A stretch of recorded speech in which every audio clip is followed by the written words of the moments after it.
If calculation VIF calculation করার জন্য রিগ্রেশনে যেতে হবে। লিনিয়ার রিগ্রেশন ডিপেন্ডেন্সে কি সেট করছে, ইন্টারন্যাশনাল আউট মাইগ্রেশন। এটা দিলাম এখানে, ও দেয়াই আছে।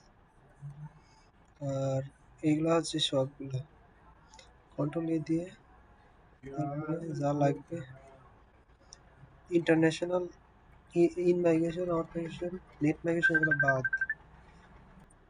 ইন্ডিপেন্ডেন্ট ভ্যারিয়েবল এগুলো আমি সিলেক্ট করলাম, তারপরে এগুলো প্রয়োজন নাই। তো এইটা আমি যদি এখানে টাচ করি ডাইরেক্ট এখানে নিয়ে নিবে, মানে আমি সিলেক্ট করে দিয়ে দিলেই হবে। এগুলো আমার দেয়াই আছে, তার জন্য দিলাম না। আর আর এখানে স্ট্যাটিস্টিক্সে যাইতে হবে। এই যে কোরিলেশন কি কোলিনিয়ারিটি, এটা হচ্ছে ভিআইএফ, তার মানে এটা করতে হবে। আর কন্টিনিউ দিয়ে রান দিলেই এই দেখা যাবে ভিআইএফ চলে আসছে। এই যে ভিআইএফ চলে আসছে। এখন কথা হচ্ছে কি, এখানে ভিআইএফ দেখা লাগবে 10-এর নিচে আছে কিনা। ভিআইএফ আমার সবগুলো 10-এর নিচেই আছে, তার মানে আমার ঠিক আছে। আর 10-এর উপরে থাকলে সেগুলো আর নতুন করে করা লাগতো।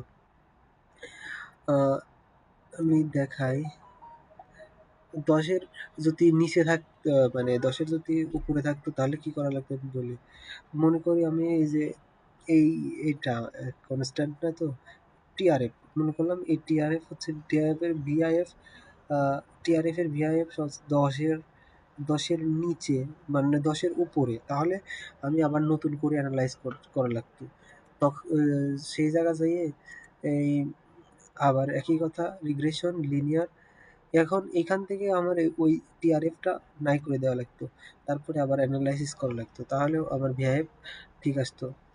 তো এটা হচ্ছে ভিআইএফ হলে। এখন কোরিলেশনটা কিভাবে করি, মানে একটার সাথে আর একটা, যেটা কোলিনিয়ারিটি বলে হয়তো, ওইটা কিভাবে করা যায়। ওইটার জন্য এই যে এইটা ট্রান্সফর্ম করতে হবে। এখন এখানে আমি কোন কোন ভ্যারিয়েবলের সাথে করবো সেটা দেখি। আমি ওখানে দেখলাম যে ভ্যারিয়েবল ইউজ করছি তার মধ্যে এখানে আছে হচ্ছে ইন্টারন্যাশনাল, না এটা হচ্ছে in migration, international out migration, sorry এটা মোড যাবে।